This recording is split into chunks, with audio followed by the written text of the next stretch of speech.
Detergent powder લીધો અને ઘરે આવી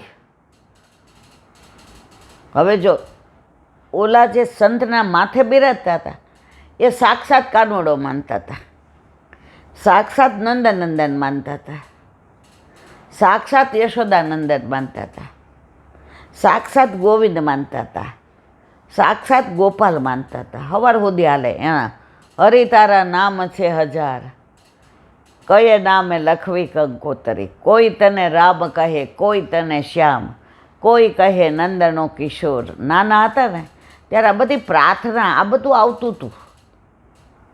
આ જેમ જેમ સારું સ્વતંત્રતા વધીને સ્વચ્છંદતા આ બધું સારું સારું વયું ગયું. અને હવે તો ભાઈ મારે કાંઈ કહેવું નથી. બચલી જનકી રાની હે, ટ્વિંકલ ટ્વિંકલ લિટલ સ્ટાર્ટ. આપણી સંસ્કૃતિ સનાતની બધું ગયું અને અંગ્રેજોની ગુલામીમાં પાછા આપણે આવી ગયા.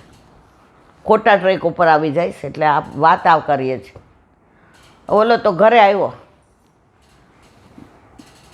બરાબર ઉષ્ણ જળ કર્યું, ડિટર્જન્ટ પાવડર અંદર નાખ્યો અને ફીણ કર્યા બરાબર, અને બરાબર કપડું લીધું ઓલું જાડું, ઠાકોરજીને ઘસી ઘસીને નવડાવ્યા.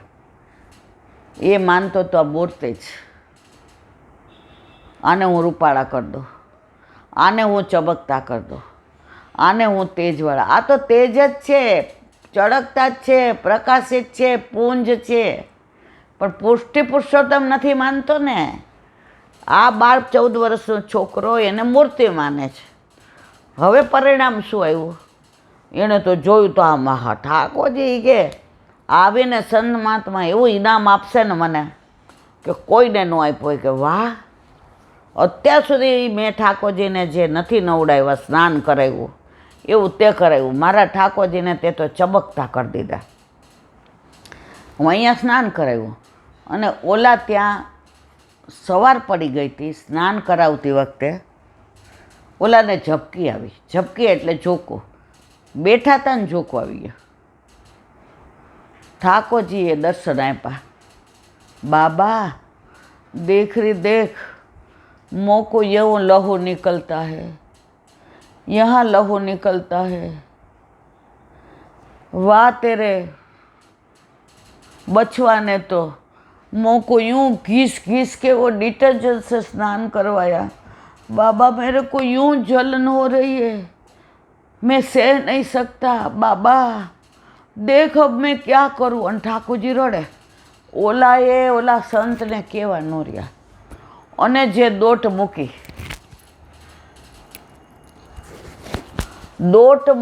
અને દોડતા આવ્યા અને જોયું તો ઓલાએ કીધું, અરે વહેલા આવી ગયા, તમારા લાલાને જુઓ કેવા ચમકતા કર્યા. એ કે તું સાચું બોલ, ત્યાં ચમકતા કર્યા કે? એ કે ના, એ ન કહું, એ રહસ્ય. એ કે જલ્દી બોલ.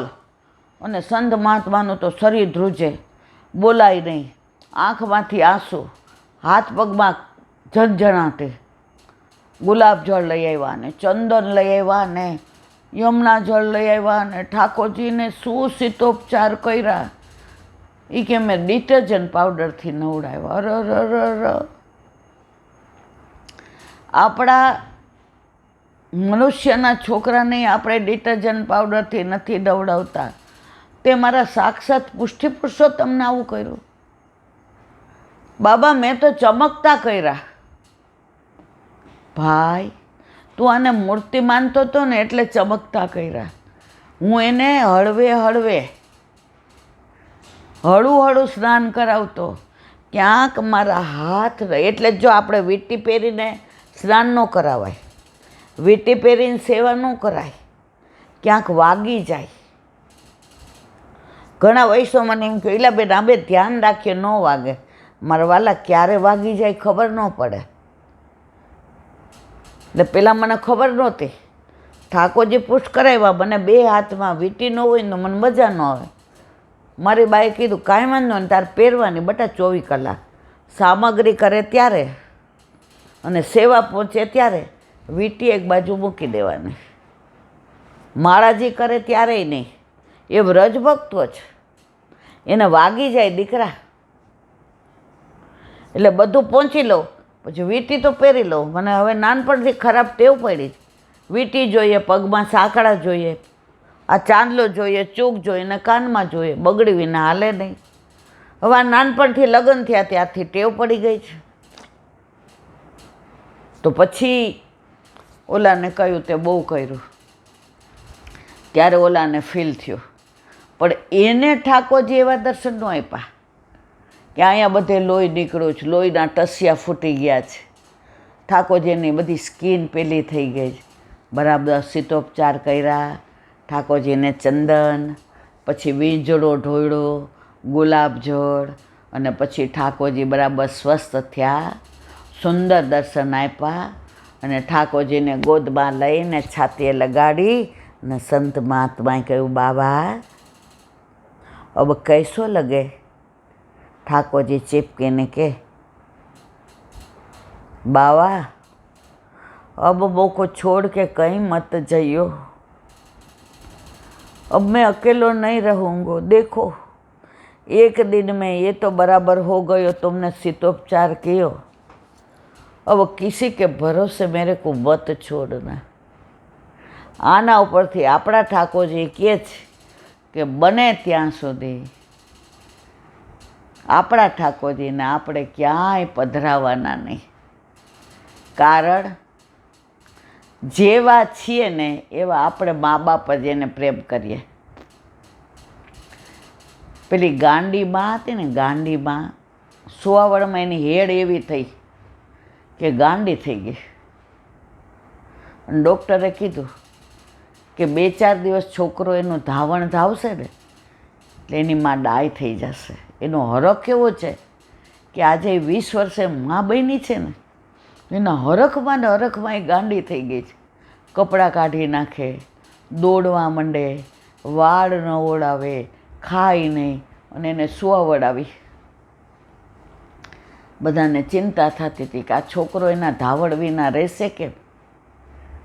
છોકરો આવ્યો ને, માએ એને ધાવણ ધવડાવ્યું,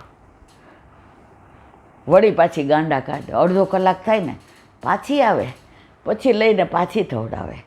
2-3 દિવસ થયા ને ડાય થઈ ગઈ. ડૉક્ટરે કીધું આ સાયકોલોજી છે. અમે કીધું તું ને, આ એની માની મમતા એને ડાય કરી દેશે, આ માનું વાત્સલ્ય એને ડાય કરી દે. અને પછી એના છોકરાને મૂકીને એ ક્યાંય ન જાય.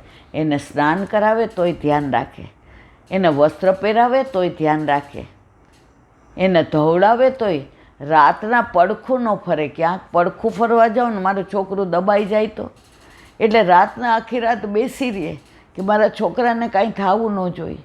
છોકરું સૂસું કરે ને ભીનું કરે ને તો ભીનામાં પોતે સૂઈ જાય અને કોરામાં દીકરાને સુડાવે. તો આ માની મમતા છે.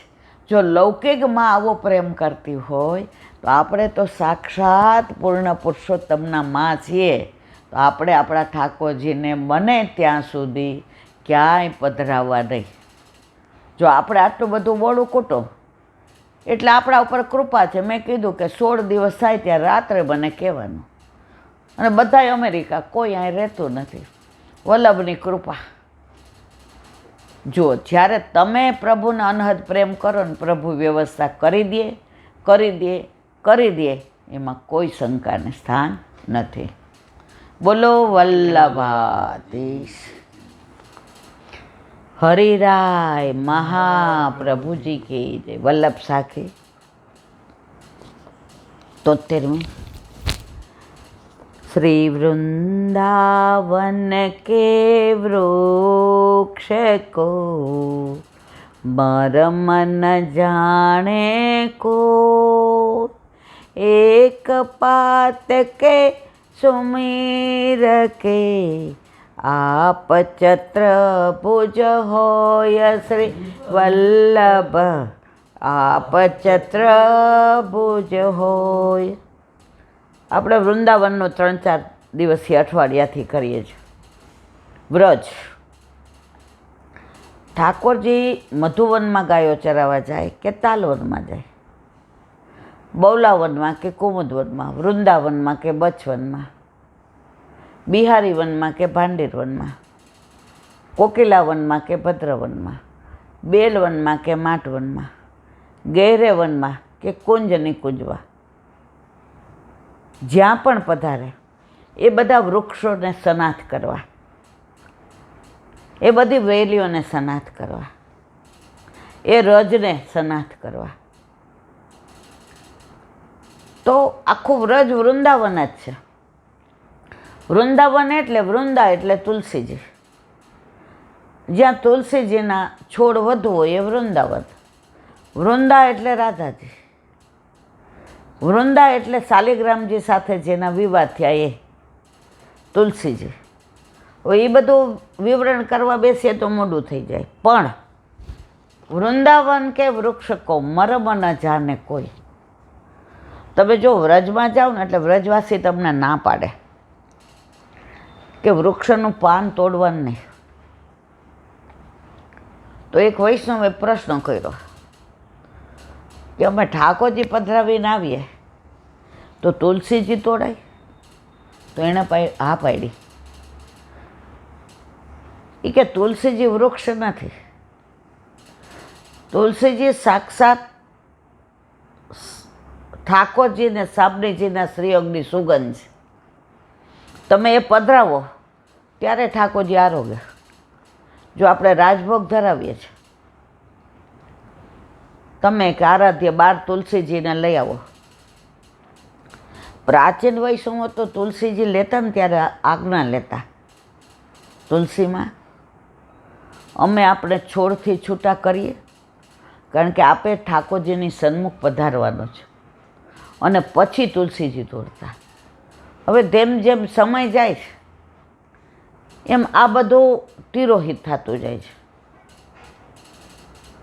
તો વૃંદાવન કે વૃક્ષકો મરમ ન જાને કોઈ. આ વૃક્ષના એક એક પાનમાં ઠાકોરજી બિરાજે છે. વૃક્ષે વૃક્ષે વેણુધારી, પત્રે પત્ર ચતુર્ભુજ. આ દર્શન વલ્લભે કોને કરાવ્યા હતા? પ્રભુદાસ જલોટાને. ક્યાં? વૃંદાવનમાં. આખા વૃંદાવનમાં 5000 ઠાકોરજીના મંદિરો છે. એમાં ફક્ત બેઠકજી એક જ પુષ્ટિ માર્ગીય છે. બાકી બધે દર્શન કરવા જવાનું ઠાકોરજી છે. પણ પુષ્ટિ માર્ગી સ્થળ એક જ છે. તો ત્યાં પ્રભુદાસ જલોટા હતા. આપણે બધા જાણીએ છીએ. વલ્લભ સ્વયં પાકી હતા. પોતે વ્યાવૃત્તિ કરે, પોતે ઠાકોરજી માટે ભોગ તૈયાર કરે, સામગ્રી ઠાકોરજીને ભોગ ધરાવે અને ધરાવેલું પોતે લે. કોઈ મુખ્ય ભીતરીય નહોતા, કોઈ વૈષ્ણવનું ચલાવતા નહોતા, પોતે જ બધું કરતા.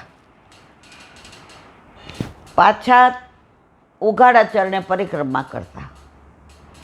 પરિક્રમામાં ટાઈમ ન બગડે એટલે કાશ્મીરી ભટ્ટ ઊંધા ચાલતા કે વલ્લભને મારી વાસો ન દેખાય, અને સુબોધિનીજી લખાવતા. સુબોધિનીજીમાં વલ્લભે જે ભાગવતનું વિવરણ કર્યું છે એવું કોઈ આચાર્યએ આજ સુધી નથી કર્યું. વલ્લભ પહેલાં કોઈ થયું નથી અને વલ્લભ પછી કોઈ થશે નહીં. કારણ વલ્લભ આચાર્ય નથી. વલ્લભ સાક્ષાત પૂર્ણ પુરુષોત્તમ. વલ્લભ સામનેજીના મુખારવિંદ સ્વરૂપ છે અને અન્ય લોક માટે આચાર્ય સ્વરૂપ છે. તો અહીંયા કહે છે ત્યાં પ્રભુદાસ ભલોટ આવ્યા. એ કે લે પ્રસાદ લઈ લે. હવે પ્રભુદાસ જલોટાને દ્વિધા થઈ કે મરવાલા હાલીને આવું છું, હજી મેં સ્નાન નથી કર્યું. હવે આજ્ઞા ઉથાપાય નહીં, સ્નાન કર્યા વિના પ્રસાદ ન લેવાય.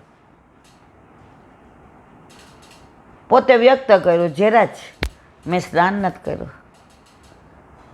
ત્યારે કે અહીં તો વૃક્ષે વૃક્ષે વેણું ધારીને પત્રે પત્રે ચતુર્ભુજ. અહીંયા જળ કરતાં રજ અને રજ કરતાં જળનું મહત્ત્વ છે. તું આવ્યો તો રજ ઉડી હોય ને, તો એ રજ તો કોની? ઠાકોરજીની, સાબરીજીની, ગોપીઓની, વ્રજવાસીની, ગૈયાઓની, બછડાઓની, નંદ ઉત્સવની, હોળી લીલાની, દાન લીલાની કેટલી રજ છે. એ તારા ઉપર ઉડી તો પછી જળની જરૂર છે સ્નાનની? તરત એણે પ્રસાદ લીધો અને વૃક્ષે વેડું ધારી અને પત્ર ચત્રભુજ એના દર્શન વલ્લભે વૃંદાવનમાં પ્રભુદાસ જલોટાને કરાવ્યા. એટલે કે છે હરિરાયજી, વૃંદાવન કે વૃક્ષ કો મર્મ ન જાને કોઈ, એક પાત કે સુમિર કે આપ ચત્રભુજ હોય. તમે શ્યામ ઢાક જાઓ તો દુના જેવા,